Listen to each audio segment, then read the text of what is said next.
This podcast is a part of the Podmania podcasting network. Check out podmania.co.uk to check out more of our great podcasts, features, reviews, match ratings and previews spanning the crazy and diverse world of professional wrestling.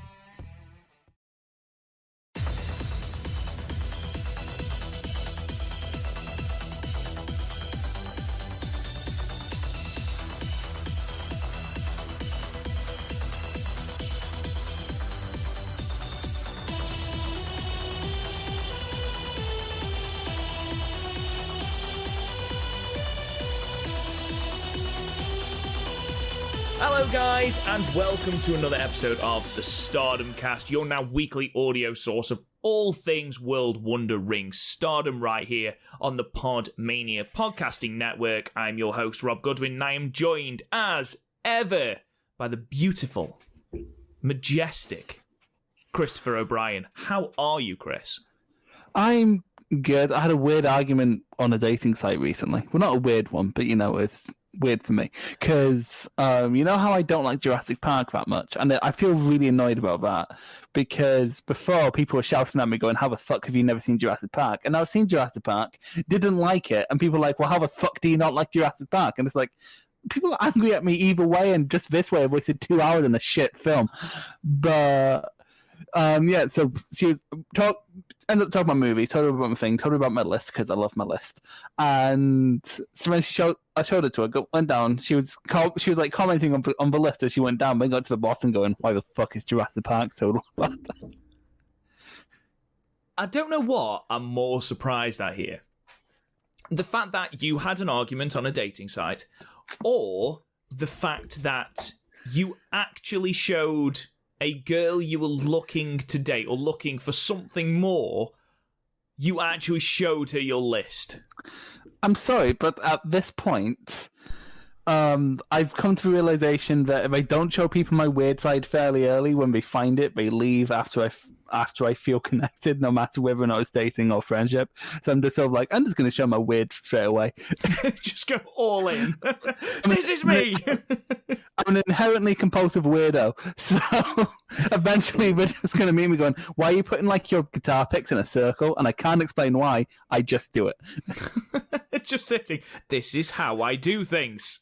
No, it's how I do things. I have to have my coffee out of the same kind of mug, otherwise I get the ratio off. Everything has to be in alphabetical order, but it's just how things are done. In not really in the sort of same vein, because I don't think you'll understand this, but when iTunes was a big thing, before all your modern streaming sites or your Spotify's. Back when music was ownership based instead of access based. I've written essays on this shit. Don't sit there and pretend, you don't know what iTunes is for young'un. Jesus Christ. Fucking Napster.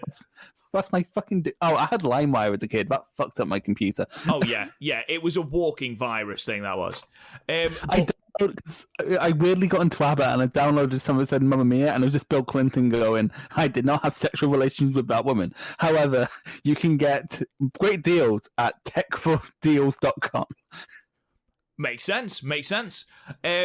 So yeah, when iTunes was big, I had, obviously, my iTunes library was absolutely fucking enormous, and I couldn't turn my laptop off until all the songs were rated, all the song names had capital letters where they needed to have capital letters, all the album artwork was right, all of the songs, all of the composers were right, so they all had to have the actual songwriting credits in there.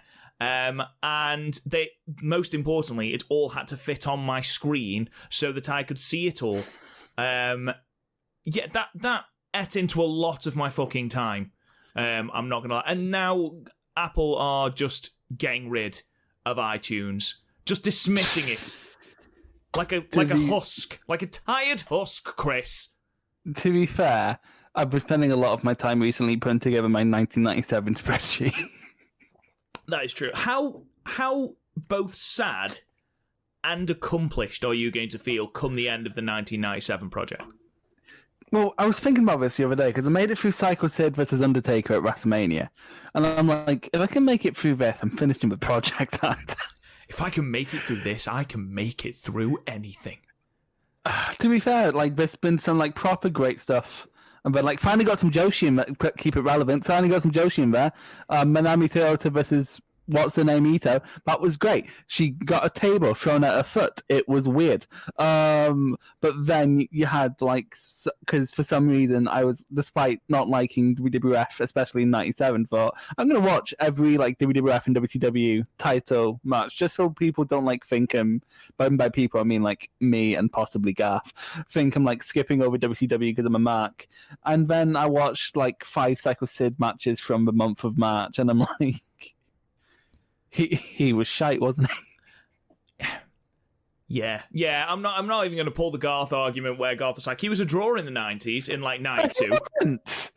In 1992, it was a big man versus Hulk Hogan. You could have put fucking Giant Gonzalez there and it would have drawn. I mean, we both know that's not true. Look at 1993. I know that's not true, but we both also know that WrestleMania 8 was fairly ticketed and like the only Mania that was as much of a fail as that one at that point was Mania 7 because they put Sergeant Slaughter in the fucking main event. I'm not going to sit here and hear he's a draw. He's not. He's shit. And I'm glad he broke his leg and retired. Damn, I'm that angry at having to watch that many Psycho Sid matches. Fucking hell. Right, okay. That is the most passionately anyone has ever ranted about Psycho Sid. That's the most passion I've ever heard anyone talk about Psycho Sid, ever. Well, like, most people probably weren't watching Raw back in 1997. So yeah, anyway, aside from Chris's random 1997 OCD project, we are here to talk about some Stardom. Now, originally we were obviously going to record this on Sunday, but the whole Tag League Night 6 from Korakuen hadn't been uploaded to the site when we decided to move it to Tuesday, and then the bastards put it all on literally as I sent the tweet out. So, sorry about that, but we're here now, so we're going to talk about Nights 5 and 6 of the Tag League. But before we do that, Chris, some really, really good news to come out of Stardom. And this is probably one of the best things that's come out of Stardom in a while. And that is that Syuri has signed officially with Stardom and is no longer a freelancer. And that takes effect from the 1st of November. How fucking happy are you about that? I'm happy. Like, in terms of, like, as a viewer, with the exception of now Syuri has a chance of actually winning a title match, a singles title match, I should say, nothing really is going to change, apart from some people are going to lose out on Syuri, but I don't care about those people because we get Syuri, so I'm fine with that. I'm going to say a lot of good things about Syuri during this podcast because, honestly, every time she's in the ring, she just impresses me more and more and more. The caliber of matches that she is able to have with people, like the Starlight, jumping ahead, the match that her and Mayu have with Syuri and Natsupoi, it just goes to show that she fought 2 very different matches. She fought the match with Mayu and she fought the match with Starlight. 2 very different styles and looked amazing. And I've actually put in my notes that Syuri could fight a rake and still get a 7-star match from me. Because she's that fucking good. She sells. She makes her opponents look amazing. And this, for me, is one of the biggest gets that Stardom could possibly have. Because you're absolutely right, Chris. Any sort of hamstringing from getting titles by the fact that she was a freelancer has completely gone now. And I can only see amazing things for her. Because she's just captivating in everything that she does. So I look forward to seeing what they do with Syuri moving forward. I think next year could be a very, very big year for Syuri. Yeah, could very much be. Because, you know, she's great and DDM are basically LIJ in terms of how hot we are and by Stardom standards. So, yeah. Yeah. Absolutely, absolutely. Let's get into the Tag League itself then. Let's start with Night 5 from the 25th of October. I believe this is the first time that Stardom have run Gunma from all the pre-match promos that we got. It was from Maibashi, from the Yamada Green Dome Maibashi sub-event arena. Jesus Christ, that's a mouthful. In front of 237 people. First, Chris, what did you think of the arena? And secondly, did you enjoy, in the main event, Mayu going up for the frog splash and then realising just how fucking close she was to the ceiling? It it reminded me of. I went to an ICW show in Edinburgh, and where was it? It doesn't really matter the venue, but I'll send you a clip actually because there's parts of it on YouTube. One because you can see me in front row. Two, it was like in a nightclub, as where ICW normally runs. Well, doesn't know anyway. And the lights were literally like high enough so like when someone like Wolfgang went to the top, he almost banged his head on the fucking lights. It was just the fact that Mayu went up to the top, touched the ceiling, and her arms weren't fully outstretched, and you're like, Jesus Christ, she's a bit close to that. And she just apparently just discarded that information and still jumped really, really high, and it was like, oh my God. Like, there was no way that she wasn't going to hit it, and somehow she avoided it. So, like, you know how the Pokemon Wobbuffet isn't actually the thing in the front, it's the tail? I didn't know that, but sure. I sometimes feel that's May. yeah, I get that. So we started with tag team action, not tag league action. Match 1, the Oedo Tai team of Saki, Kashima, and Konami defeating Rina and Gokiken Death at 8 minutes and 19 seconds with my emblem. Now, obviously I watched the shows in order, and my first note for this was I wish they would acknowledge the dissolution of Tokyo Cyber Squad. Now, what I mean by that is, I understand that Rina is 14, and she is going to be fantastic. I think she's incredibly charismatic for her age. I think she's got really good things in her future. And I understand that Gokiken Death, she's like a Pokemon, she can only say the word death. But there's been no acknowledgement from anyone about the fact that Tokyo Cyber Squad, this faction that everyone loved, that Konami threw away. It's Konami's fault. No one has said anything. And I imagine that we are, as soon as Jungle is recovered from her injuries, whenever that is, get well soon, Jungle, obviously, we are going to head into an enormous Konami versus Jungle feud, which is going to be nice. But there was nothing here. It was just your typical opening promo of, I am looking forward to taking on Konami and Saki Kashima, babyface. There was nothing. There was nothing the fact that I was part of Tokyo Cyber Squad and on the opposing team is someone who effectively threw it away. And I know it's a nothing tag match, and I know that, it's Rina, she's 40, I know it's Death, she's a clown, but there should be something there, and it's a very small thing. I mean, the match, there's nothing to talk about in this match, which is why I'm focusing on this. And obviously, with the events that take place in the opening of Night 6, it sort of makes a little bit more sense. But are you surprised that there hasn't been more acknowledgement of the fact that, shit, Tokyo Cyber Squad isn't anymore? I think that kind of got derailed when Jungle got injured. Yeah, I do agree with that. Because when you're going to acknowledge that at that point, you kind of need a feud, and I don't think Death feels any strong emotions other than ennui, and Rina's 14 again. So in terms of the TCS left and after Konami's defection, there's not really anyone. So yeah, it kind of makes sense. I think this might be brought up more when Jungle comes back, at least with the Konami beef. So. Yeah, maybe. It was something that I hadn't really noticed up until this match. And I think it sort of stems from the fact that up until these two shows, they hadn't really done anything with Konami, and I was sort of in a very sort of bullish mood of well, what the fuck was the point in turning Konami if they're not going to do anything with it? And then obviously they did. So looking at this match, there's not a lot really to talk about, aside from the fact that Gokiken Death making Konami laugh isn't exactly great for the Konami gimmick, is it? What I did like at the start of this match was when Death was doing the whole thing, and then Saki and Konami just walk behind Death, and Death turns around and is so happy to see them. Just turns around and is like, Death! It's like a fucking when they knock on the door and there's a dog in the house. I mean, the fact that she got really scared of Oedo Tai throughout the match and just started running away shouting "Scared Death." Just what are we watching? I'm still not used to this. Exactly, what are we watching? Like, it gets worse in night 2, but I'm still not used to it. It gets full on nightmarish on night 2. Rena looked okay here. She was a bit sloppier than I'm used to. You know, every time I've seen Rena in the ring, I've always been really... Again, I know she's 14, okay? I know. I'm not expecting Mayu-level matches from Rena at age 14, but even so, it was a nothing match with nothing really going on. It went a long time for something that wasn't really that important as well. 8 minutes and 19 seconds. I gave it 3 stars. Yeah, I just gave it 3 stars, mate.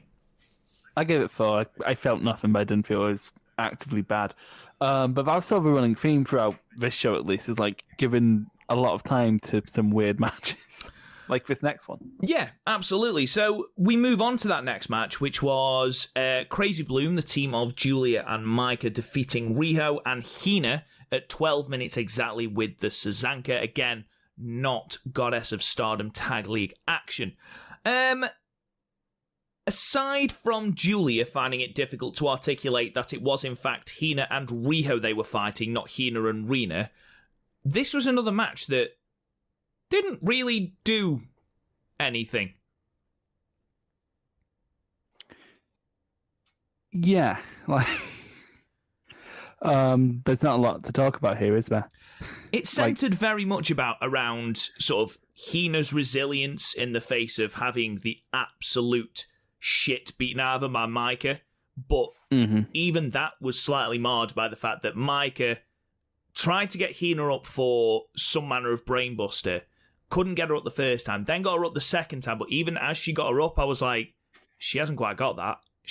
And then pretty much dropped Hina on her fucking head. And you could tell, like, the match was only another couple of seconds long, but you could tell it had proper rocked Hina. Which is... Yeah, that wasn't great. This match shouldn't have been as long as it had, and... yeah, as you said, sloppy from both. But it's weird that, it's just a weird match. And beyond it being sloppy, there's nothing to talk about. Like this, again, this is sort of a theme of a lot of the show. Even booking-wise, there's not a ton to talk about on this first show because it seems at random there was no sort of symmetry between like the pairings, with the exception of like the top 3 matches, because 2 of them were tag league matches and the other one had B. Priestley continuing to be a dick to Momo. So yeah, absolutely. I will say on a positive note that Giulia and Rio had good chemistry for the limited time they were in ring together, and I'll never not be there for the cool double team float over DDT dropkick combo that Riho does, which she does really crisply and it looks really cool. But yeah, aside from that, it is a nothing undercard match, because it's not even like it's a warm-up to the tag league, because Crazy Blue have already taken on Colour Me Pop, and Hina's not in it. So yeah, very strange match, but there we are. I gave it 5 just because it was there. Yeah, again, there's nothing to... It was just another match. It was. Even like these last few matches... where like Giulia or Himika or anyone from DDM, we've always at least be able to like pull out personality moments. There wasn't really any personality moments in this one. No, I think it was in an attempt to put over Himika as a dominant monster, which, again, putting her against a pairing like Hina and Riho, both who were quite slender, both who were more suited, especially Riho to the high-speed division, and obviously Hina, who's still a child. Putting her against them are the people that she's going to dominate, but I don't know. Obviously, Mike is still, in the grand scheme of things, relatively green, and Hina is still green as well, so perhaps not the best partnership. But yeah, wasn't exactly compelling viewing, let's put it that way. Match 3 then, and this is Goddesses of Stardom Tag League action with the team of Grab the Top, Syuri and Himika, defeating Winggori, which is Saya, Ida and Hanan, at 10 minutes and 55 seconds with the running powerbomb.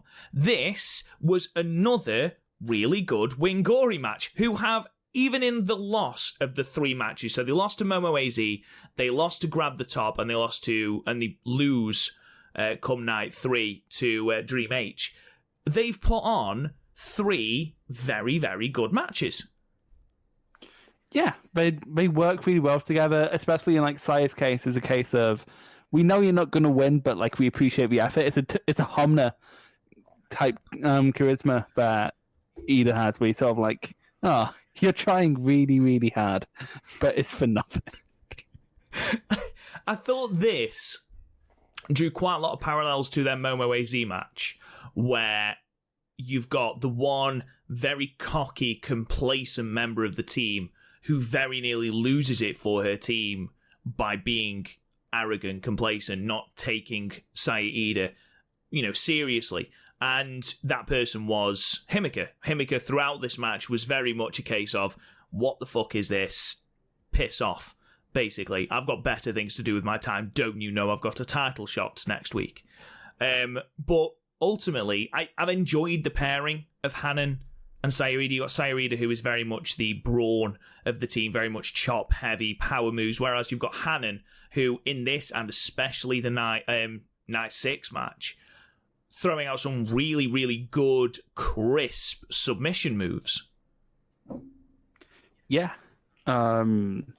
it's all very clean, isn't it? Well, there was a moment in this where Saya rolls through from a torture rack facebuster into a pinning attempt, and it looked beautiful, looked really, really good. And I did give Sayarida a bit of shit last podcast after her and Tam's pretty disastrous match at Korakuen. But I thought here she was brilliant. And again, on night 6, she was great as well. I will say, I do not envy anyone taking the double team from Saya and Himika, where Himika is on the top rope and Saya sort of just Sayuri just sort of throws her onto the person on the floor. It looked horrendous. I think it was Saya Ida that took it, and it just looks horrendous to take. Like, really unpleasant. I half imagined it to be like a Looney Tunes thing where she's like 30 feet under the ground going, damn it. Like when Loki's in the Avengers and he's in that big hole after the Hulk smashes him into the ground. That is what I imagine to happen. Actually, I'm thinking it's like Civil War when Vision sends Hawkeye halfway down the Avengers building. Overall, another really, really good outing for Hanan and Saida. Himika and Sayuri look like badasses. No one's hurt here. Really, really good match. Really crisp, really smooth. Best match of the night so far. I gave it 7. I thought really enjoyed this match. Yeah, this was really fun stuff, especially compared to sort of the nothing that came towards that. I was sort of starting to feel very negative about the show. And then this match sort of kicked off the show actually being worth it. So I definitely going to skip to this match if you're going to watch this show. Absolutely. Right, match 4. We had the Queen's Quest team of Momo Watanabe and Utami Hayashishita defeating Natsuko Tora and B. Priestley of Oedo Tai at 14 minutes and 19 seconds via DQ. Obviously it was going to be fucking DQ. I was enjoying this. I was really enjoying this match. B. Priestley, whilst very derivative of a lot of people, is getting better, especially with her timing. Momo and Utami, always good. And Natsuko Tora is a good bullish type when used sparingly, which she kind of was in this match. And then that fucking chain came out. Natsuko Tora has made me hate anything to do with chains. And as a Fleetwood Mac loving degenerate, that is a bad thing. Honestly, Chris, you've echoed pretty much all of my notes for this match. Literally, the ending takes this match from a potential 8 to a 6. And that's being generous. I mean, honestly, it's just... It spoiled a belt. B playing that detestable heel. Like, she plays it really, really well.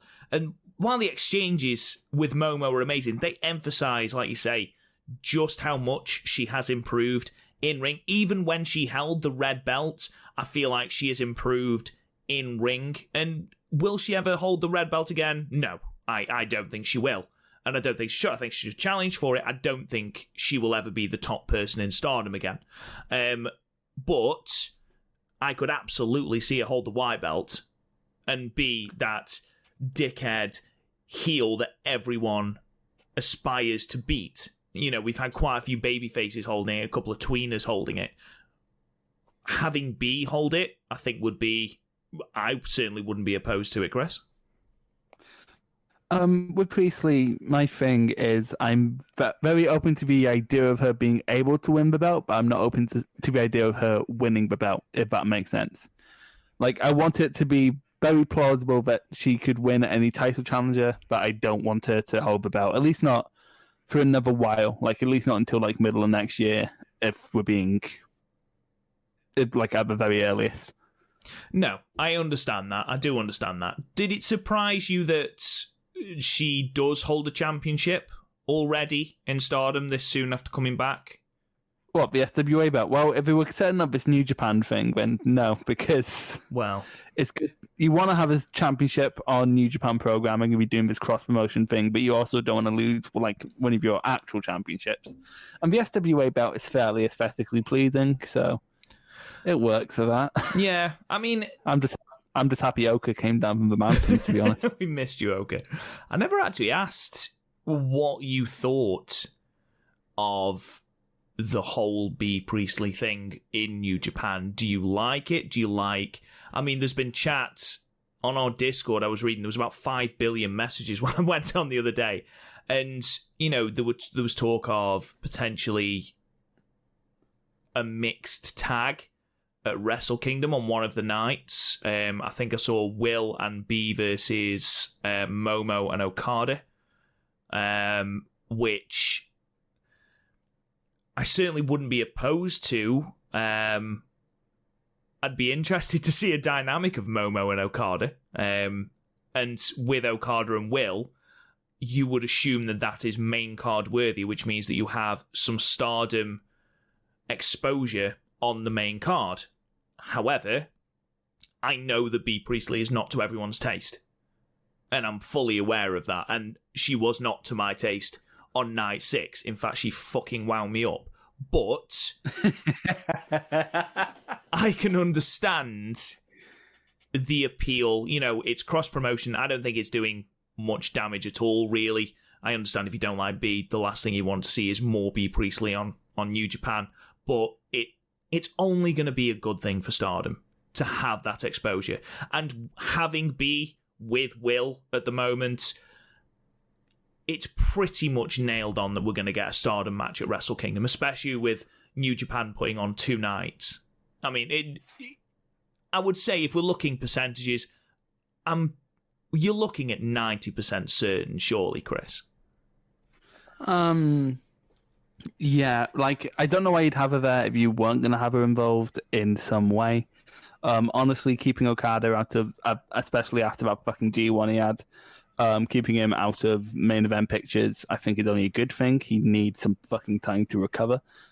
He's very clearly breaking down. In terms of, like, would I be happy to see more crossover? I guess. I'm not really watching New Japan right now because I've ranted about this so much since I saw it. Another Evil Naito match. Are you kidding me? I'm just sort of done with the whole thing, at least until Wrestle Kingdom.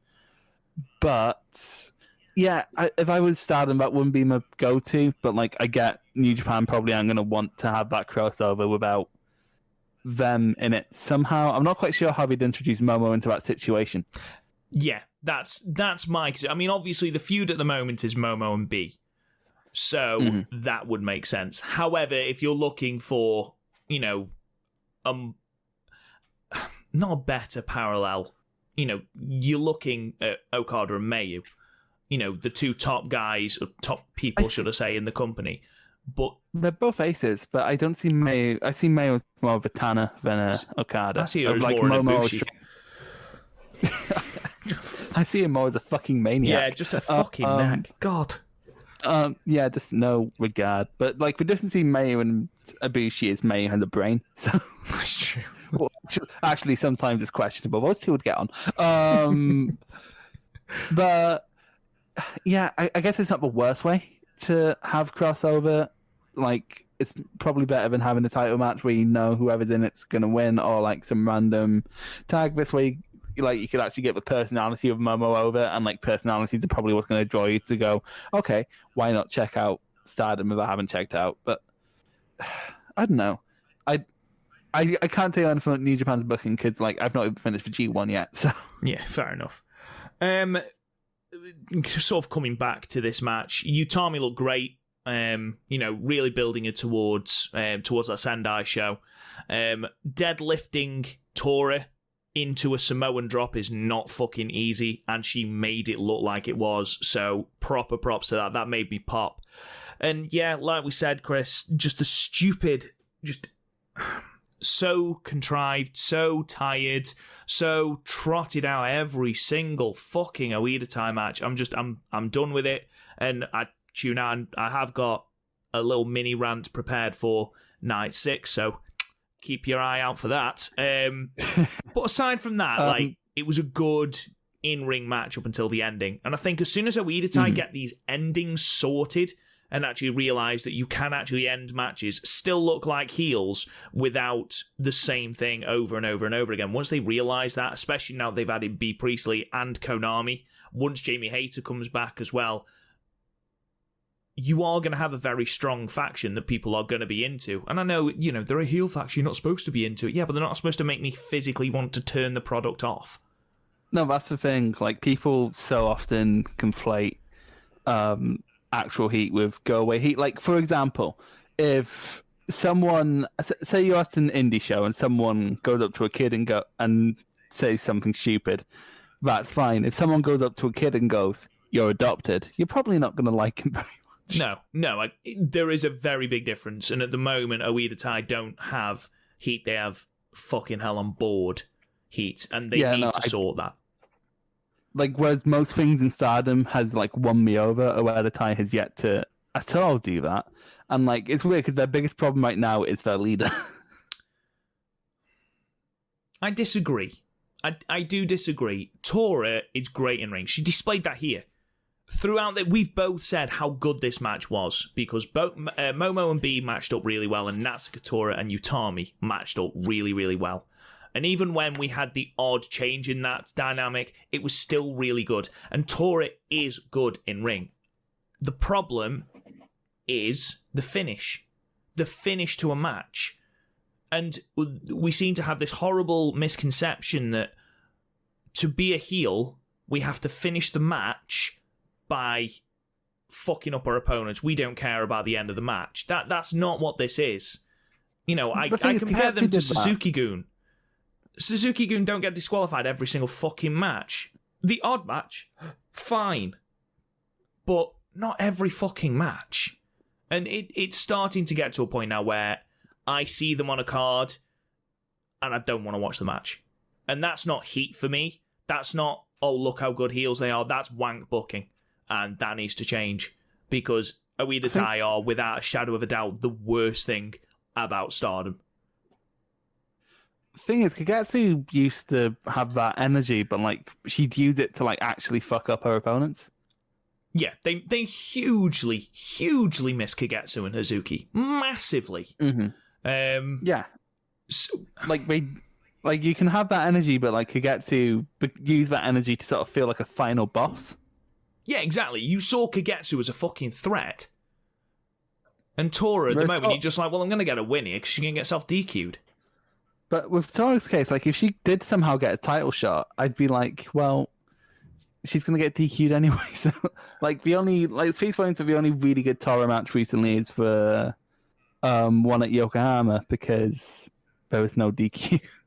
Yeah, I mean, we did say also the match that they had with Momo Izzy, and I think it was night 3, of the Stardom Tag League, because Queen's Quest threw the weapons away and Utami and Saya Kamitani ran away with them, which was great. Yeah. That was, and it made for a far better match. And we spoke volumes about how without these tired tropes, they were forced to put on a very, very good match. And here they just went back to everything that I'm bored with. Also, I don't know who put B. Priestley so fucking close to the ring microphone, but all I could hear was a voice during this. Every single word that B. Priestley said, oh my God, shut the fuck up.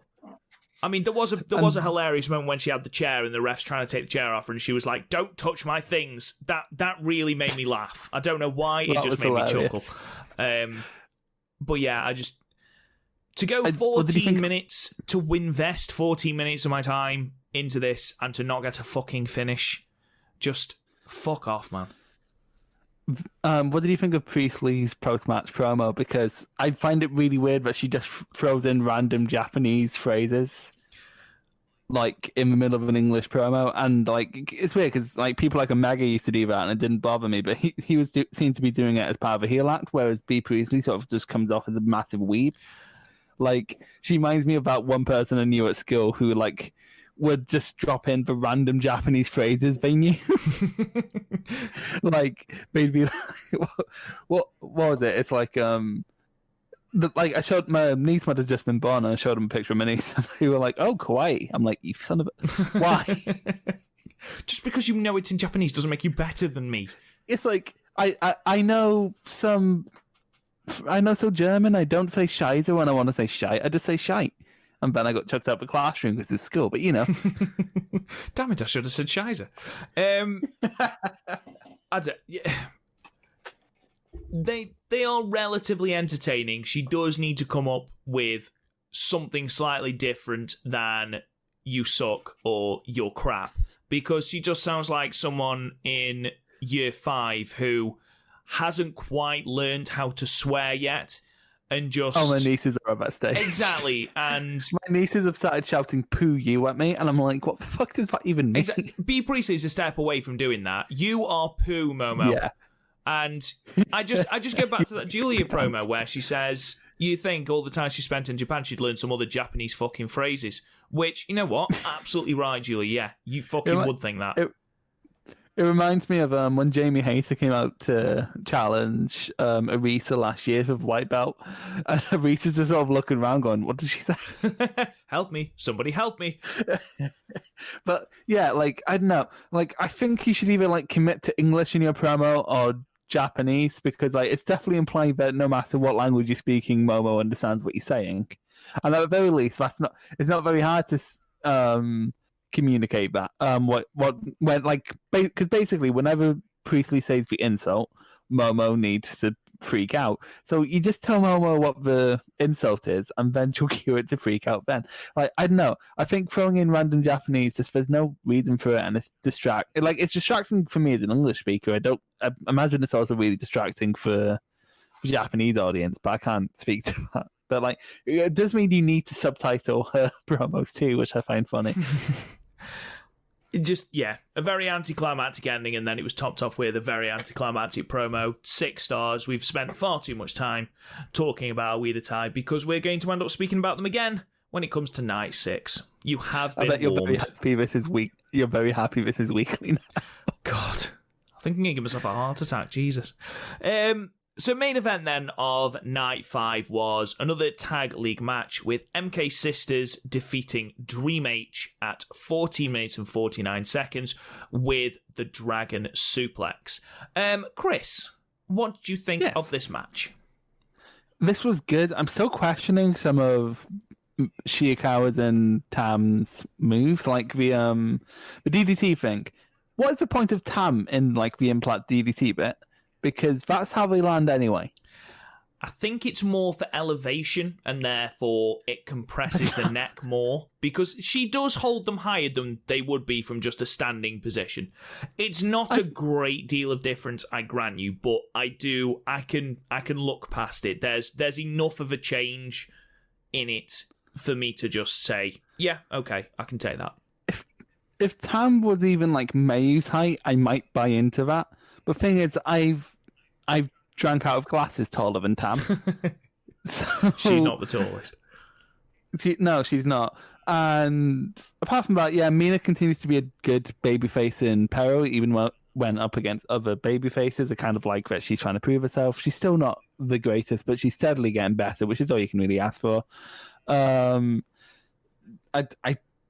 This is, apart from that, this was very much like the best hits of both people, sort of almost house show-esque, where they're just sort of bringing out what everyone wants to see, and then Shiakawa gets put away with a secondary finisher. No one of value has to take the pin, and then we didn't have to go through another draw. Which, by the way, spoiler alert, we managed to get through 2 whole Stardom shows without a draw. Oh, I'm amazed. I'm absolutely amazed. When was the last time that happened? Like, literally, when's the last time we had a Stardom podcast where we didn't talk about a fucking draw? Let's not talk about it just in case we fucking jinx it.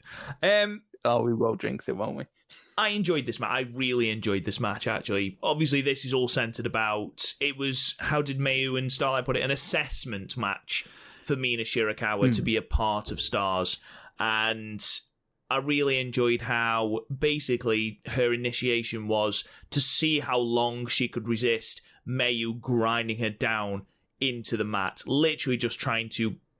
Like, she adopted a completely different submission game. There was very little striking to start off with. It was all guillotines, locks, Boston crabs, things like that. Basically trying to grind her down, almost torturing Mina. And they wanted to see if Mina had the resilience, the fire to make her a part of Stars. And I really enjoyed that because even Starlight Kid was getting in on the action as well. And you're absolutely right, Chris. We've spoken about this on previous podcasts about how Mina, her best position is as that babyface in power because she plays it so well.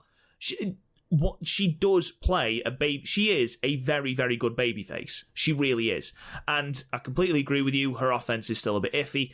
However, it is getting better. And noticeably better as well. I think she has a good chemistry with Tam. I don't like this whole boob thing. I think it's weird. I don't like it, and hopefully it fucks off after Tag League because it doesn't seem to add anything. I completely understand it's Shirakawa's gimmick, which, fine, but hopefully we get to a point where your gimmick is not just your boobs and people touch my boobs, because I don't want that in my wrestling. She should be over. By the end of this tag league, she should be over for a different reason than look at my boobs. Does that make sense? I don't want to see it. I don't want to see it in my wrestling. I think it's cheesy. I think it's corny. I don't think we need it at all. And it does nothing for Tam either. I don't know. It got me this far in life. What, being cheesy and corny?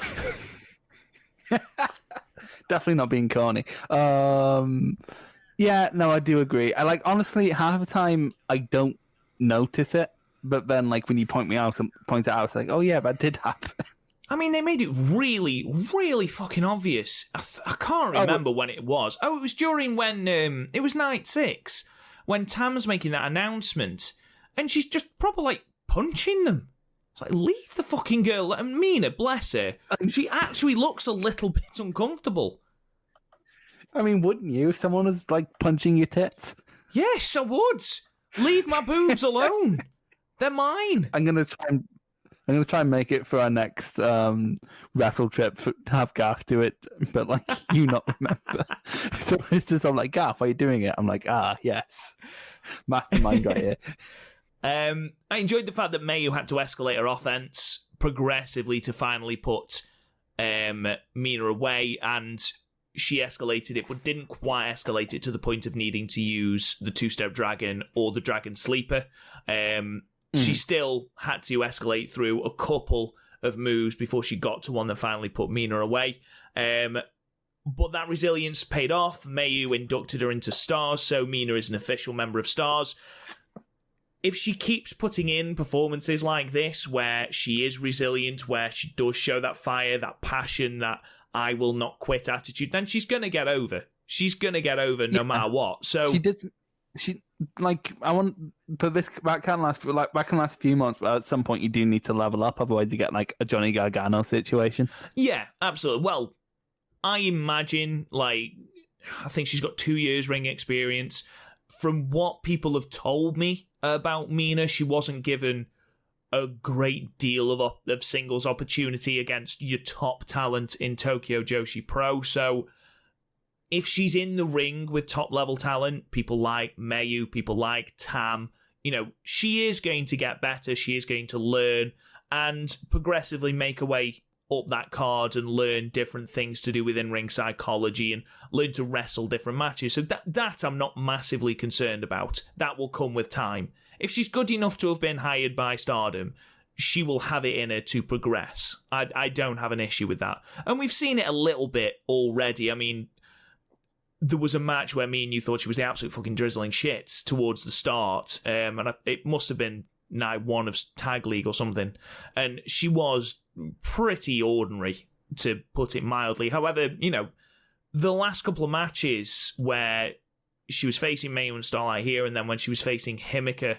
and Sayuri and I believe Natsupoi in a 6-woman, I found myself really, really getting behind her. So, that's an improvement. I didn't mean I didn't mean in terms of like improving just in ring a moment, and just like in terms of like what she already had, just her offense. I sometimes feel like she does need like a change of moveset, because that back fist, I'm sorry, like it's just not gonna get better, I think. Yeah, well, again, I'm sure that she will progress. She'll add more offensive moves, because I completely agree with you. The Luthez press has become better. She's actually managed to get the surfboard in the last couple of times that she's done it. So just drop the back fist and you're fine. Drop the back fist, drop the weird sort of not crossbody where she just sort of taps you on the chest and you fall down, because that's also a bit shit. The running shove. Yeah, the running shove. Yeah, the running blow past. It's shit, so get rid of it. But overall, a really, really good outing for Mina. We didn't need to see a lot of offense, a lot of high impact offense from the others. I did think that the new sort of style from Mayu, the submission style, was good to see. And then again, like I say, the escalation of offense was really good and did Mina a load of favours. So again, I gave it a high 7. Didn't quite reach 8 for me, but it was a good, solid outing, especially for Mina. Yeah, I'm feeling like a lowish mid-7, so yeah. So let's move on then, because we've got lots to talk about. So we're going to move on to night 6, which is from Korakuen Hall in front of 472 people from the 29th of October. Now, before we get into anything, Chris, I just wanted to ask you, when the card for this night got announced, did you get excited about it? And did it strike you as not necessarily a world-beating card? And I know we spoke about this a little bit last podcast, but did it grab you and you think, fucking hell, I'm looking forward to this, this, this, and this? Or did you sort of think, this seems like a average card? I wasn't terribly excited for it, but mostly because Giulia versus Himika didn't do anything for me in the 5-star. It didn't strike me as a world beater, but like I think the last time a Korakuen struck me as a world beater was back in January with 9th anniversary, which is still my Stardom show of the year. But yeah, apart from that, no, not really. Didn't strike me as amazing. But like also, I think I said this last week, Korakuen shows aren't really the Korakuen shows anymore in terms of like where they're trying to draw, because they need to run these bigger shows due to like the current circumstances. So I think that's literally just it, because we had 2 or 3 Korakuen shows afterwards, and that includes like No People Gate and Cinderella. So we didn't have that many normal Korakuens this year to begin with. So no, and if we're going to look at attendances, and again, you should take attendance at the moment with a shovel full of sand, no matter pinch, because obviously with COVID restrictions and things in place. But I saw when this card was announced a lot of negativity about the card, and a lot of the negativity was levelled at the main event with Giulia and Himika, and the fact that there was only 2 title matches, and one of them was the future of Stardom title match. And that sort of brought about the conversation that we talked about last week about whether Korakuen shows are really Korakuen shows anymore, where Stardom's going, and sort of the attendances. And I just wanted to draw your attention to the attendances. So the attendance for the show was 472 people. To put that in some sort of comparison, the 5-star show from the 9th of August drew 402. The Korakuen show from the 28th of September drew 407 people. Now, this is considerably more people. It's not Stardom 5-star Grand Prix final, which drew 677, and then the night which had Mayu versus Takumi drew 586. So this is a very middling attendance, but to level that solely at Giulia and Himika's drawing power, I think, is extremely unfair. yes, I don't think this is the strongest Korakuen card. I don't think it's the weakest we've seen. We've seen quite a few weak Korakuen cards. That one that you mentioned, the 28th of the 9th show, wasn't exactly strong either. But I don't think it's fair to level the criticism at the drawing power of that main event. I think that main event is fine. I think it's a good match. I think only having 2 title matches is perhaps a little bit weak, especially when you consider it's the future of Stardom, and Himeka and Sayo Kamatani are certainly not at the point in their careers when they can be considered draws. So I can sort of see it from there, but as proved by the drawing numbers, it didn't impact too heavily. I don't think people see it as a negative card.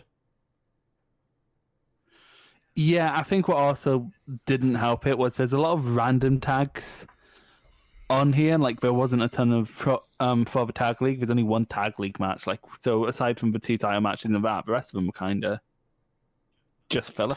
Yeah, the semi-main Starlight and Mayu versus Natsupoi and Suri, that was to set up the MK Sisters versus Grab the Top match, which took place today as we record on the 3rd of November. So that sort of makes sense. Also was a banging match, spoiler. But yeah, in terms of other matches, it was a bit meh. Okay. So let's start anyway. Match 1 was a 5-way, and we opened up with Rina defeating Ruaka, Gokiken Death, Saki Kashima, and Hina with a roll-up at 5 minutes and 19 seconds. Now, very quickly, are you ready for Chris's conspiracy wall? I'm always ready for a Chris conspiracy theory. Always. Well, okay, so by process of, if we're going to decide who's the best in Stardom, we do need to look at wins and losses. Now, Death has beaten both Giulia and Mayu, which means they are now below Death. But Death was just beaten by Rina, meaning Rina is now best in Stardom. I mean, your booking doesn't make sense and you should feel bad about it, but... Rina for red. Okay. Also, I just need to get this part of the match like out of me. So, like, at some point, one of the children were in the middle, because most of this match were children, and the clown was playing with children. It was Hina. And then, I know which bit you're going to talk about. And then, like, Death held hands with the other 2 children. Saki was, I don't know, in clown hell. And then we did Ring a Rosie around that. And it's at that point I realised I fucking hate wrestling. Yeah, it was very horror film, wasn't it? It was, I can't remember exactly what it's called. There's a Swedish sort of festival film where they go to a festival and it turns out to be this massive cult. And it sort of struck me as that, yeah, quite nightmarish, as I said earlier. But aside from that... It reminded me of a TikTok. God, I fucking hate TikTok. It was like, someone was like doing, just like sitting in front of a camera and then suddenly changing back into the costume, and then over it was this random song where it just goes, boo, bitch, I'm a ghost, and it's great. I think if you'd have put this on TikTok and then just had the din din din din din din din din din din, but really slow, I think that would have legitimately made a great horror trailer. I think we should like grain it like it was filmed in an old camera, and then put like lo-fi beats to study to over it. If someone could do that, that'd be fucking great. Yeah, aside from this being Ruaka's first match back since the 8th of March at No Peoplegate, it was completely spoilt for her by Rina turning and joining Oedo Tai. I like having the spotlight on Rina. You are running a risk of stars becoming hugely over-bloated, especially with what's announced in the next match. So getting rid of some of the people from stars makes complete sense. As far as the children go, Rina is by far the most charismatic, so to put more of a spotlight on her makes complete sense.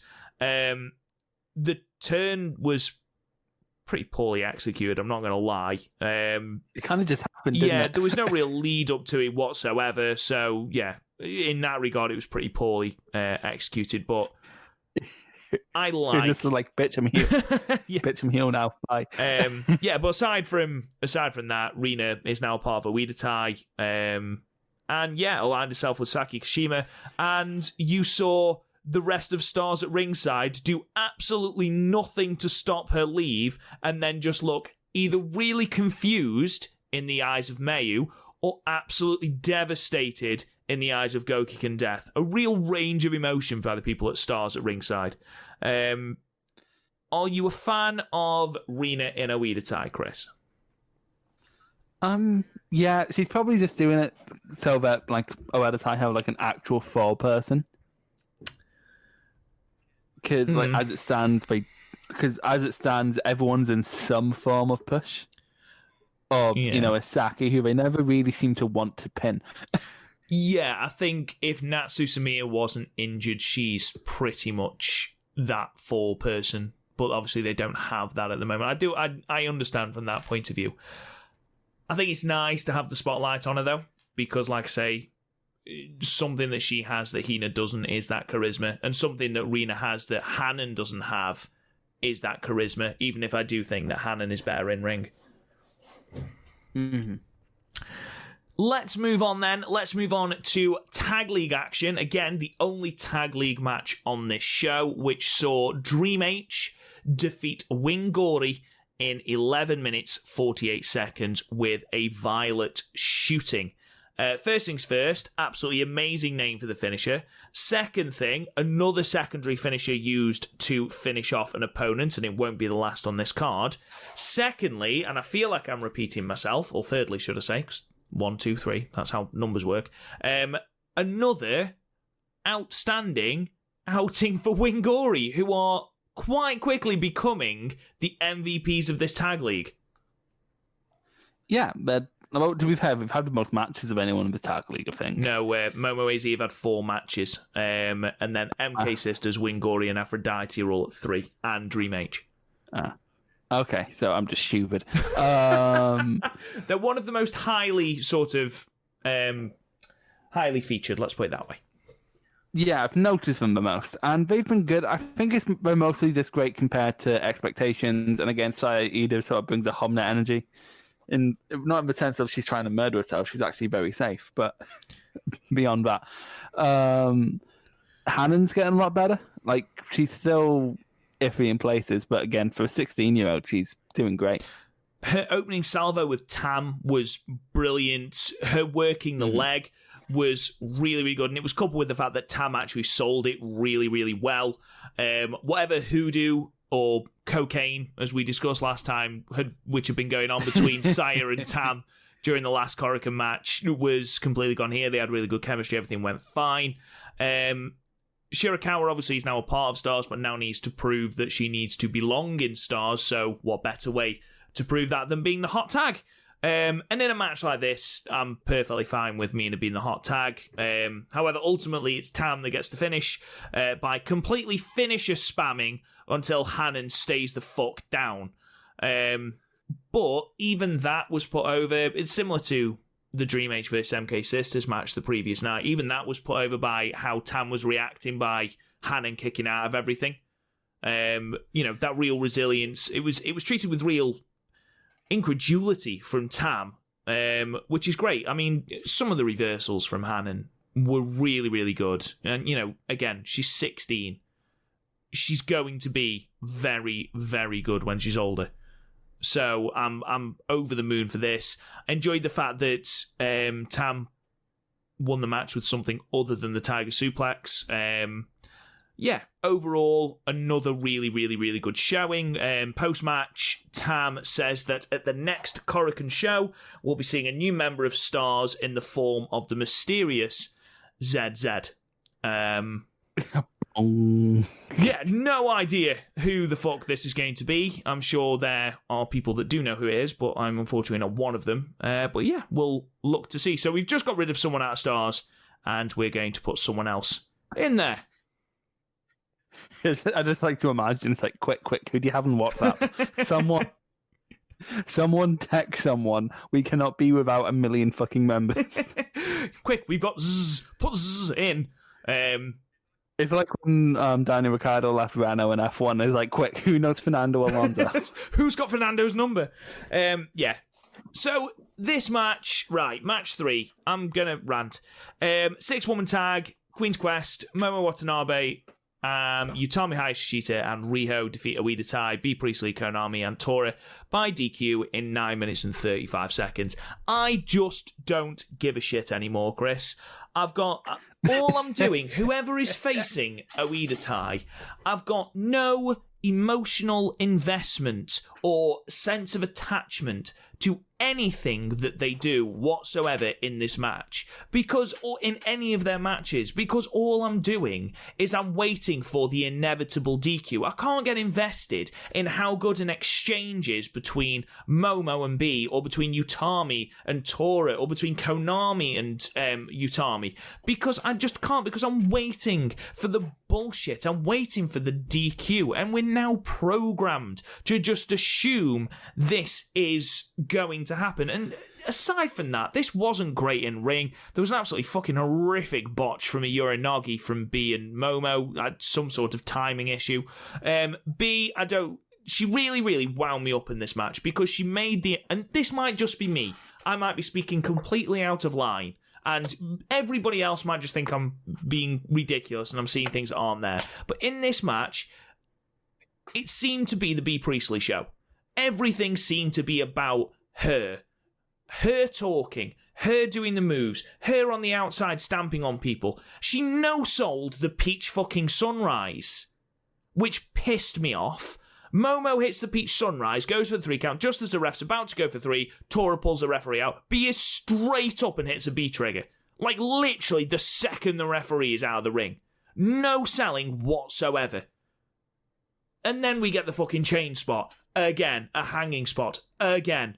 And the only fucking redeeming feature of this match is the fact that Bea Priestley, after hitting the Queen's Landing, the referee randomly decides, I'm going to DQ you this time. Okay, cool.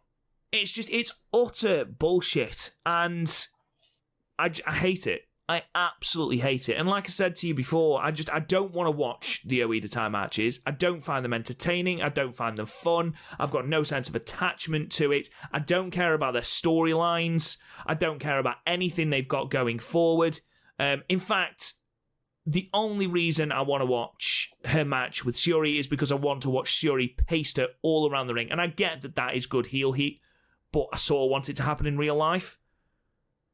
So I'm so bored of every match being the same. And again, I think it's the fact that I can't watch it and enjoy it, because I'm just waiting for the ref bump. I'm waiting for the DQ.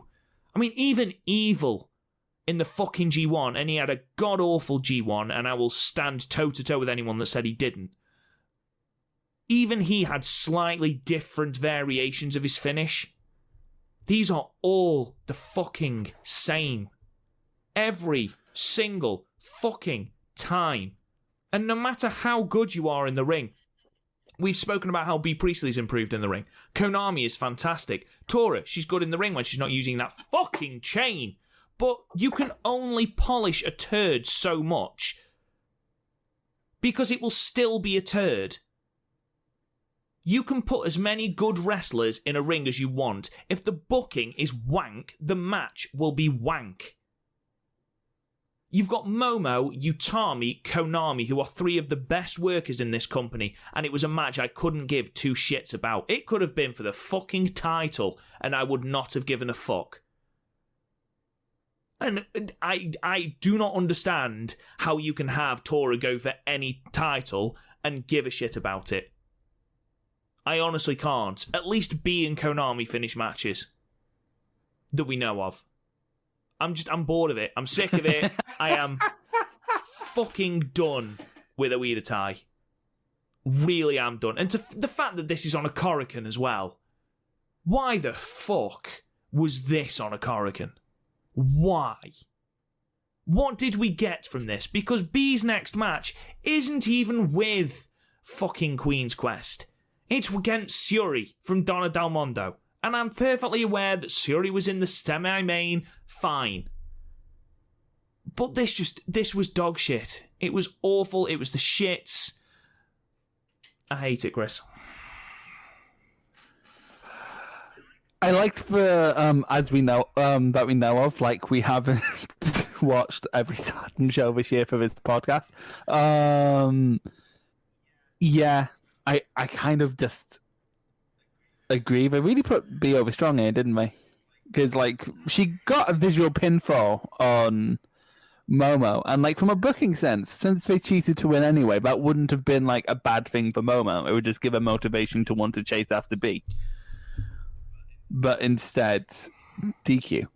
And like a mentor's on the mic going, how many times do we have to beat you down? It's like, well, you haven't won any of these beatdowns. Like, you haven't won. You've just, beat them down. So fucking what? That doesn't get you like a winner's purse or anything. What's your motivation here? I'm just done with it. I'm not giving any more time to it. It wound me up. Everything about this match wound me up, and everything about their booking wound me up. So let's move on. Match 4, Future of Stardom Championship. The champion Himika defeating the challenger Saya Kamatani at 11 minutes and 19 seconds with the Enka Atoshi. I'm not going to lie, Chris. I had quite low expectations for this match. No disrespect to either of the women in this match. And honestly, they surpassed my expectations. I really enjoyed this match. Yeah, this was fun. I think what helped was the hot start. Like, this got into a very quick start where Saya hit her like a RVD moonsault off the apron, hit her knee off of Mikey's head. That was scary. Well, there was a lot of chat that Saya hurt herself during the moonsault, and sort of that impacted the rest of the match. And honestly, I if that was the case, I couldn't tell at all. I thought she was very, very good in this match. Yeah, she was. It'd be the only time she ever sold the knee, like, but she did miss her shooting star, and but also what I did like that sort of made up for that was just teasing the Phoenix Splash. Did a lot, like.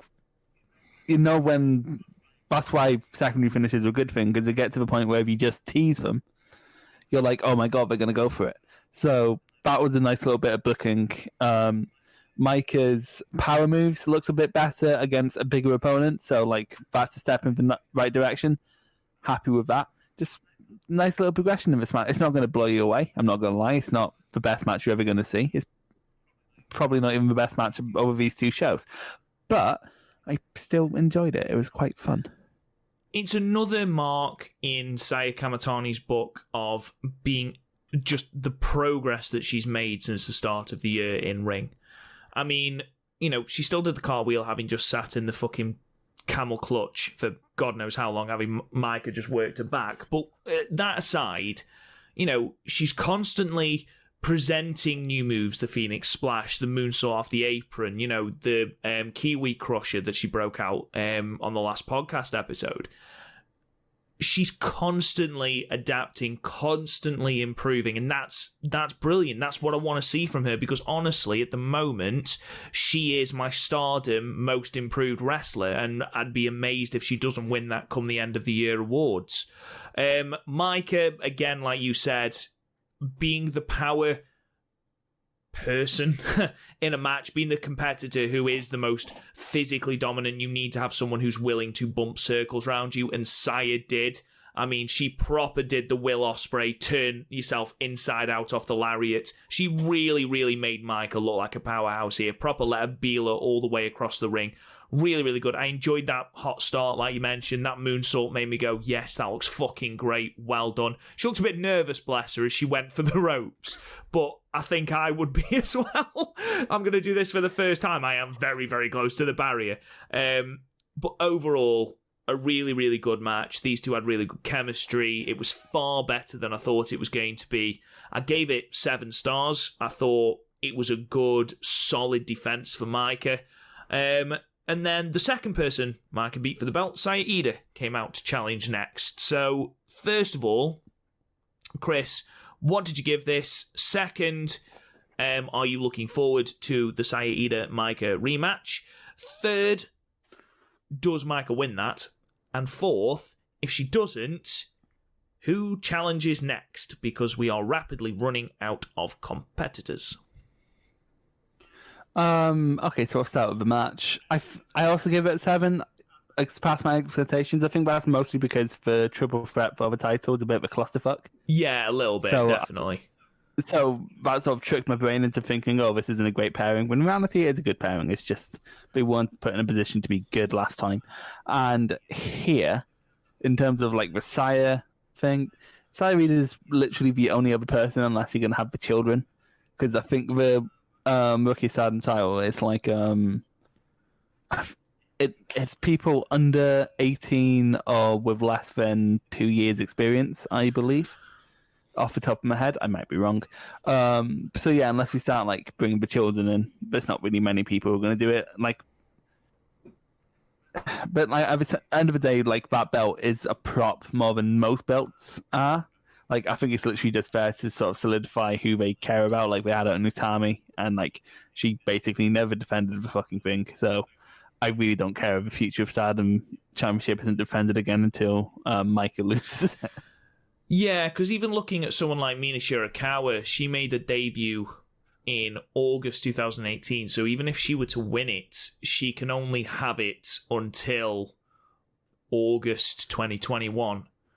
So I think that's the issue of like age or experience sensitive belts, is that you're not going to have a very deep division. Whereas like someone like the SWA belt as a mid card belt, yeah, when it's on a native worker, it's not really that, unless in a normal year it's basically restricted to a revolving door of foreign workers. But when it's on someone like B, she can just feud with anyone over it. So yeah, I think, like, honestly, you've started like the reason we have it is because having a title match on like a marquee is better than not having a title match. But really, I've never seen a future Stardom match and went, yes, please. I don't even think it's that. I don't expect this to blow you. I mean, Micah versus Saya Kamatani is a bit of an anomaly, really. You know, as is Micah versus Saya Iida, I suppose, where you've actually got quite experienced competitors, even though they only have 2 years ring experience. They are very good workers. Whereas, you know, looking down the roster, you've got Rina, Hina, Ruaka, Hanan. You know, I don't think they're ready for titles. I don't think they're ready to hold. I mean, you could potentially maybe put it on Rina, having just had her turn. I mean, we don't know what the status of this Lady C is. You know, it's a professional debut, apparently, against Saya Iida. So, you know, I'm not expecting wonders from her. Unless it's Chris Guys. It could be Chris Cyborg. We haven't ruled. I can promise you it is not Chris Cyborg. I believe it's Mayu's Rookie that should have debuted before. Yeah, but imagine if it is just strolling in. Oh shit! It's like, okay, an actual okay. I mean, we don't know who this ZZ is either, which is something, but ZZ Top. Yeah, it's Billy Gibbons. That's exactly who it is. Just comes out to Sharp Dressed Man. Oh, that would be incredible. Yeah.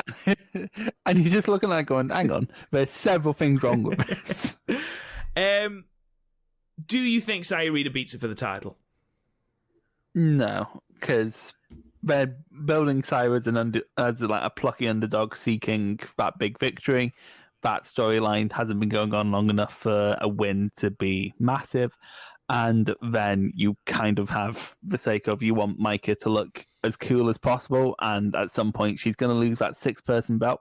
So having that future Stardom Championship just helps solidify, especially to like newcomers, this is someone to look out for. Yeah, fair enough. Match 5 then. Syuri and Natsupoi defeated Starlight Kid and Mayu Iwatani at 13 minutes and 20 seconds with Blue Dragon. Chris, this was a cracking match. Yeah, this is great. Bombs flying everywhere, and so when Syuri throws a bomb at a fucking mute and completely hit. Natsupoi continues to unfortunately ran out of Greatest Showman jokes that I can naturally put into a review. And like, I know that makes Rob very happy, but quite frankly, I think it's the end of an era. And I don't quite know how to do, like, you know how like when you have like a massive project, like in any part of life, be it like schoolwork, whatever, and then you finally finish it and you're like, damn, what do I do now? I do, but also it's the last show, the Greatest Showman, and I also don't give a shit. So, you know, there is that, I suppose. But the Greatest Showman is so good. Give me your damn thoughts on the match. It was good. Again, Suri and Mayu have a chemistry that I'm always going to be here for. The high-speed sections between Natsupoi and Starlight were fucking class. The bit, especially when we both first get in the ring, the lucha bullshit. I love it. I love that lucha bullshit. Just solidifies for me that this is the greatest show. I can hear you hating me on the other side of Britain. But yeah, then Mayu and Suri get in, and it's great. And then someone actually takes a pin, and they don't cop out of the fucking draw. I'm just overall happy, but this match was just very, very good. I enjoyed the fact, like I said before, that Suri wrestled 2 different matches. She wrestled a high-impact sort of strike and suplex-based match with Mayu. Jesus Christ, that release German was unreal. But then she wrestled a very quick fire match with Starlight, you know, and made Starlight look very good. In fact, it's one of the matches that I didn't necessarily knew I wanted. And I'm sure that we mentioned many, many podcasts ago, I think when we talked about Stardom is Again, and we spoke about how much Starlight and Suri worked well together and how much we'd want to see that match. And this solidified that, because honestly, their exchange was absolutely fantastic. I love that the Kichan bomb is becoming the new Kokeshi, in the fact that she never seems to hit it without being slogged the fuck off. It's just going to get to a fact when we're like, Kichan bomb makes her happy. That's just never... But like I think I've seen that move hit a handful of times the whole time I've been watching Stardom. She always just slips off. Also, I'm quite impressed that that's our second Honma reference on this podcast. Well, he is secretly amazing. He was. He certainly was. I loved that closing sequence, and then Suri just literally stopping her dead with that buzzsaw kick. And that Blue Dragon, that looked fucking brutal. Yeah, it wasn't a good time to have a body. Certainly wasn't a good time to be Starlight Kid, was it? No, definitely not. Yeah, overall, thoroughly enjoyed this match. Makes me really, really want to see the Grab the Top versus MK Sisters match from today's show, Night 7. I can't wait to watch that. But overall, I proper fanboyed over this match. I gave it 8. Yeah, I'm feeling it on this one too. It's definitely the best match of both shows for me. Right. I have a feeling we're going to disagree on this match. Match 6, white belt. Giulia, the champion, defeats Himika at 19 minutes and 47 seconds with the glorious Driver 2. Chris, opinion. That's right. I'm wearing my hoodie and I think I got some pot noodle shit on it earlier because it smells funny. I'm going to have to throw that in the wash. Anyway, this match was good. It was much better than the 5-star match, which I wasn't at all a fan of, because this actually had more to it. I liked how like Himika sort of became more cocky throughout their last match, whereas here she just sort of came in cocky, like going right after Giulia. It's like, I don't fucking care if you're my leader, get in your fucking place. I like Giulia getting more aggressive as she went on, because she sort of got outclassed at the start, and then she sort of had to fight away from the bottom, which isn't something we normally need to see with Giulia. The Stealth Viper from the top rope, that was kind of cool.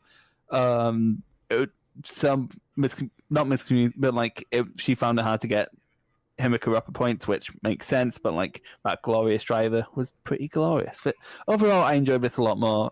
It's an enjoyable match. It's a good, really, really good match.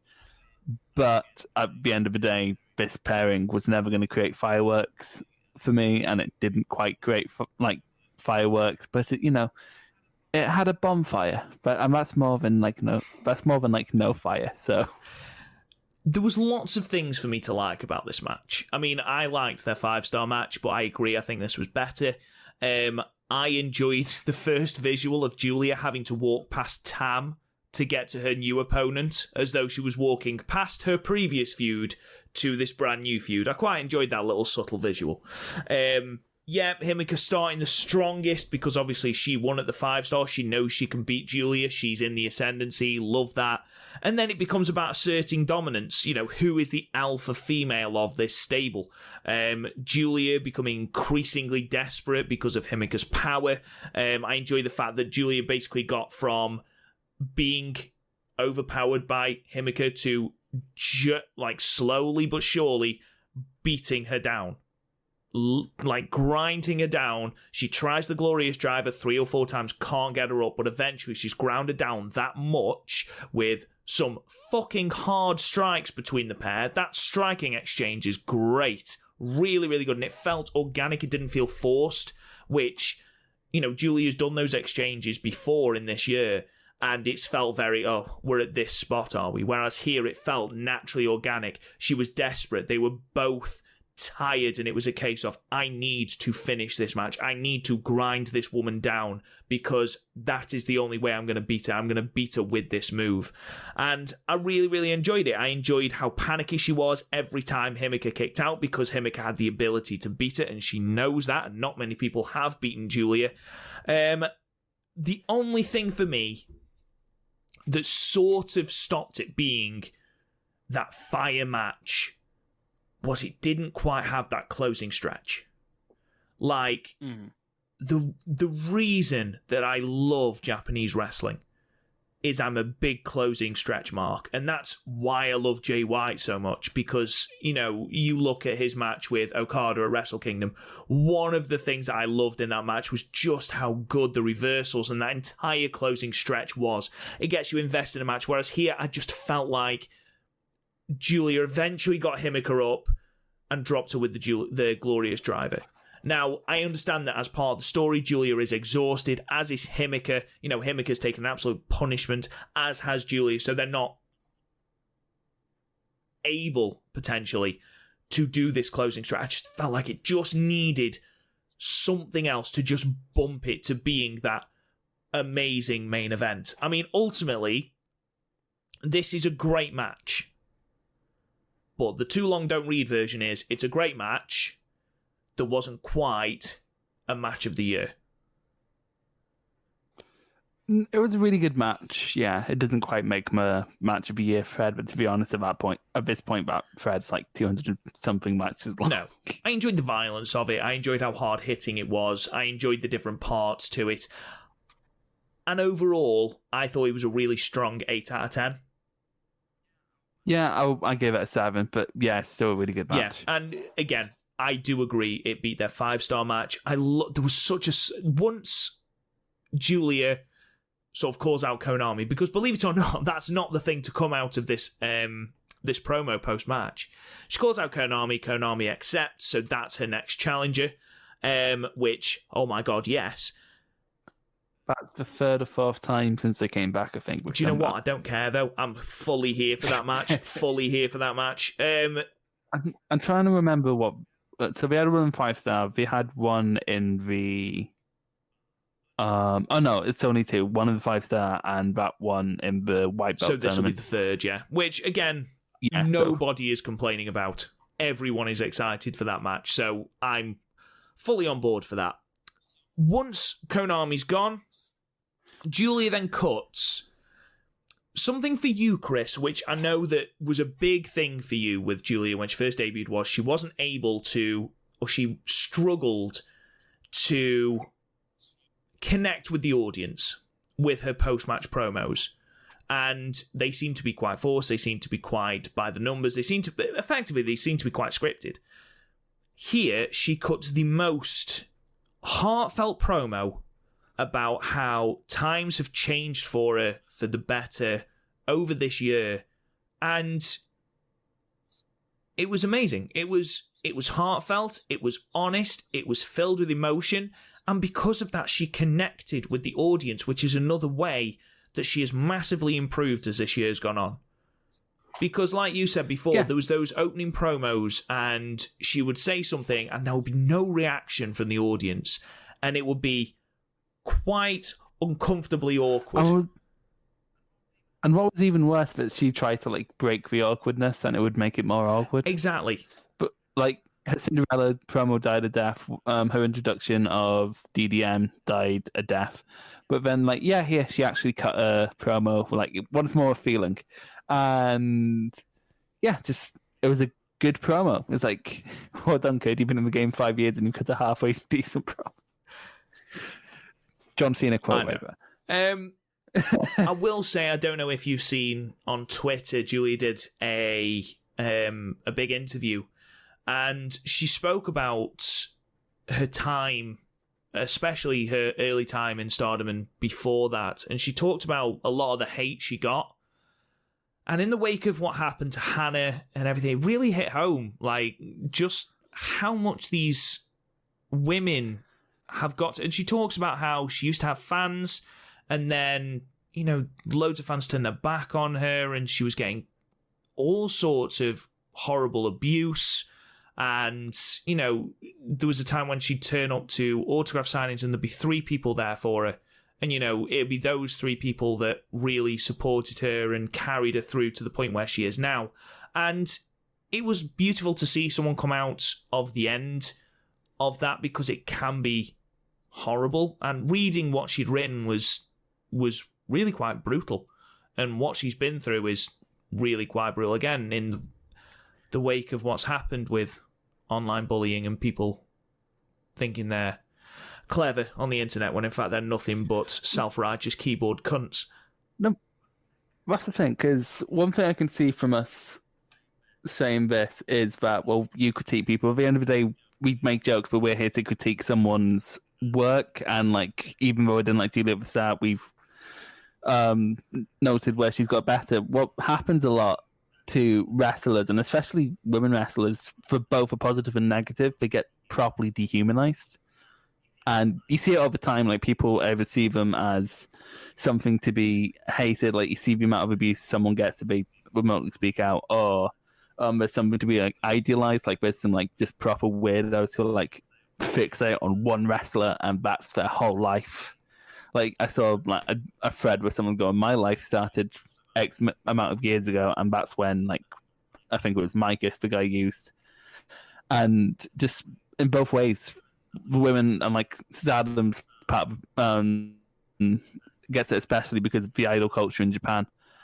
They just get completely dehumanized and just expect to sort of be perfect husks, and when that doesn't happen, people lash out, and it's gross. I do understand that. Well, no, I don't. I think it's ridiculous, but I know, that's fucking disgusting. I know what you mean. Whereas, from a different standpoint, from potentially fans that are not Japanese, you've got people who just seem to think that, and I'm not going to spend ages on this, we've talked about it before, people seem to use Twitter as a vehicle because it's a faceless game. You haven't got to face your accuser, you haven't got to face the people that you are abusing, the people you are saying these things to, and effectively it's a tweet, it's 140 characters, or 240 as it is now, and you can just send it and you haven't got to think about it again. And people don't understand the lasting damage that things like that do. I mean, someone who said these horrible things to Giulia, they probably don't even know Giulia is referring to them. It's water off a duck's back, whereas things do stay with people. And we have seen firsthand, as Stardom fans and as wrestling fans, as fucking humans, we have seen the damage that shit like this can do. And it annoys me to a ridiculous degree that people still do this, that people still think it is okay to abuse people online, to say ridiculous things online, to say, they wish people were dead. Why would you say that? Why would you say that about anyone? That's a ridiculous thing to say, but they just, it's only banter, it's only on Twitter. Who the fuck cares? If you say stuff like that, you are a terrible person. Stop it. What always gets mad to me is when people like just randomly put their at in the middle of the insult, like the person's at. So it's almost like they're whispering behind their back while making sure they're in earshot. Just ridiculous. And yeah, there's a reason I let you handle the Twitter side of things. Yeah. There are times, mate. There are times. But more power to Giulia, and to be perfectly honest, it makes me respect her even more as a person. The fact that she's handled this with, let's face it, decorum, grace, and... Yeah, this is the first third of it. Absolutely fantastic. And again, we've not always been Giulia fans. I'm not going to come out and say I'm Giulia's biggest fan. I'm not. We would never abuse her as a person, ever. We've criticised her in-ring work because, quite frankly, it wasn't that great when she started. However, we've said on this podcast, in the last 4 or 5 episodes, just how fucking much she has improved. Yeah, and like we may have made jokes about like her promo game, but like we don't like if we ever accidentally did that, I'm sorry, but like we never go out to like actually attack someone's person.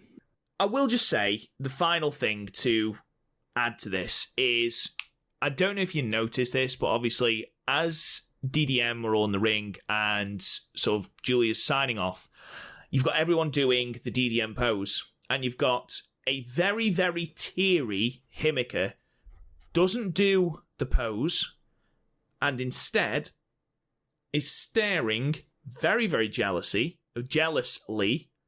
down at the belt from behind Giulia. And I thought that was a really, really, really good visual to end on. The fact that Giulia came out on top, but Himika is sour, she's lost, she's humiliated, but she's not finished. And I thought, what a fantastic way to end this show. The fact that you know there is going to be another match down the line. There is going to be another moment down the line because, yes, Giulia is the leader down at Del Mondo right now. But it is only at the moment. You've got a feeling that Himika is still coming for Giulia. Like, I don't know. She doesn't seem like the type of person to care about hierarchy. Which, to be fair, good, eat the rich. But hierarchy, hierarchy, maybe not. Dominance, I think she cares a lot about. Yeah, like she doesn't want to be the background player of a faction. Exactly. She wants to do it her way. I mean, she doesn't strike me as someone who would fall in line, quite frankly. Yeah, we have a Batista Triple H situation on hand. A Diesel Shawn Michaels, a Chris and Rob. I was wondering where you were going with that. So let's talk about Sendai Cinderella then, which the card was announced this weekend for the 15th of November, the next big show on Stardom's calendar. We'll preview this in a little bit more detail next week. But I just want to read through the card as it is announced, and Chris, you can give you brief thoughts on what has been announced so far and basically what is tickling your fancy, let's say. So we start with the Future of Stardom title match between Micah and Saya Iida. We've then got a 6-woman tag with Starlight Kid, Hanan and Riho taking on Saya Kamitani, Hina, and Lady C, the aforementioned Lady C, who will be debuting. We have mentioned her quite a bit, so I'm not going to mention that anymore. We have got another 6-woman tag with Tam Nakano, Mina Shirakawa, and ZZ, who will be debuting, taking on Natsukatora, Saki Kashima, and Rina. I guarantee that will be a DQ win for the Stars team. We've then got a special singles match with Momo Watanabe taking on Himika. High-speed title match, which suddenly makes sense as to why Gokiken Death has been kept so strong, because we've got Azumi taking on Gokiken Death. SWA title with Top Gaijin, B. Priestley taking on Shiori. And then the 2 main event matches, White Belt Wonder of Stardom title match, Glorious Giulia taking on the Submission Sniper Konami. These are the nicknames on the card, by the way. And then the main event is Mayu Iwatani taking on Utami for the World of Stardom title match. Overall, Chris, I think that is a really solid card. What about you? Yeah, that's going to be really fun. I'm disappointed that you weren't just making up those nicknames in the fly. But I should have said, shouldn't I? But yeah, this is just a fun sort. This is what a Korakuen would be during normal times. Yeah. So I'm really looking forward to it. Of those matches, which is the one you are most looking forward to? Now, obviously, we're both massively looking forward to the main event. Mayu versus Utami has the ability to be a match of the year contender. It has the potential. So taking that one out sort of contention for a moment, and to a certain extent Giulia and Konami as well, we know what they can do, and we know it's going to be really, really good. What else are you looking forward to on this card? I'm a sucker for a high-speed match. Even with Go Kick and Death?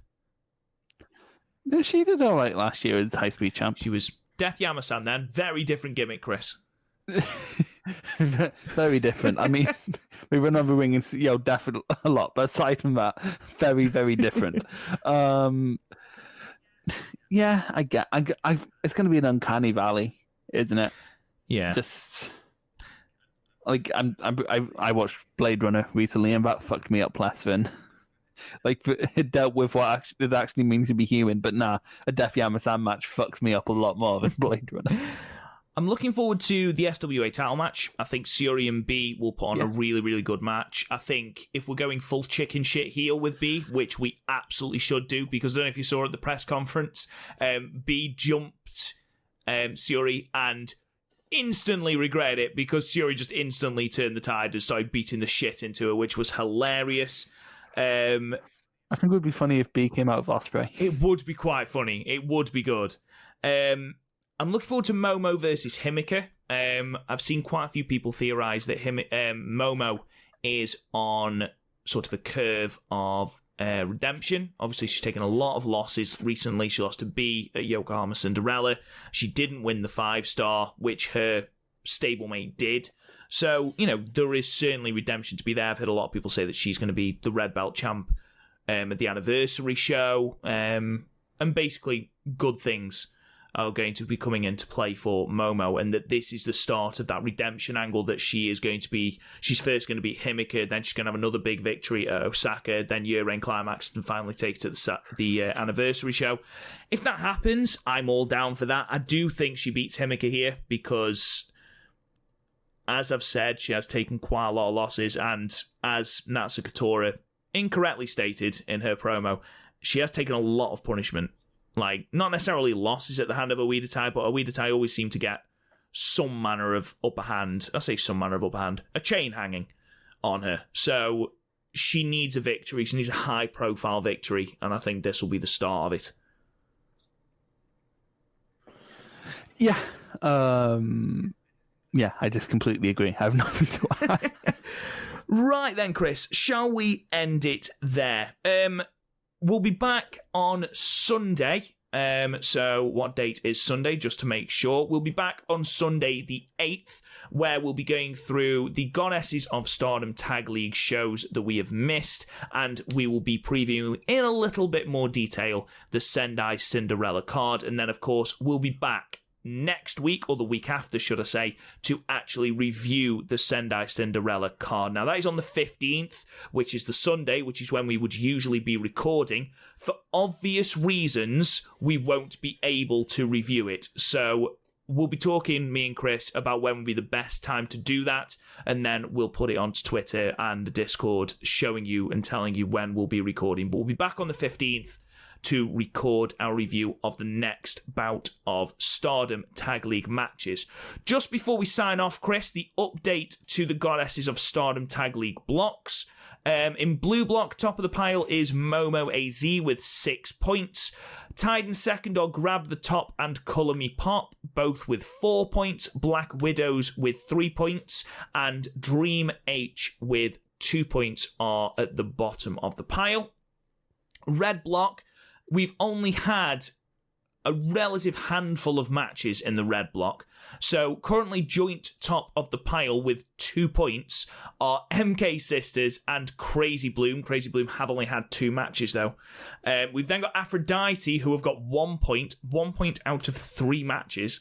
And then bringing up the bottom, we've got Winggori and Devil Duo with 0 points. So, final time, Chris, because I imagine the next time we talk about this in any detail will be a little closer and we should have an idea of who is going to win. Who do you think is going to top the block? Who do you think are the finals? Do you still think it's going to be Grab the Top, or do you think Momo AZ or Black Widows, are going to take it? Yeah, I'm still fine with my original pick. However, Color Me Pop has a chance. 2 matches, 2 wins. Yeah, and like they've beaten 2 of the best in Giulia, as previously discussed. That makes Steph Yamason the best wrestler in Stardom until she was beaten by Rena. So. That is true. Anyway, let's sign off then. So thank you very much for listening, guys. We really do appreciate it. Please go and check out the podcast.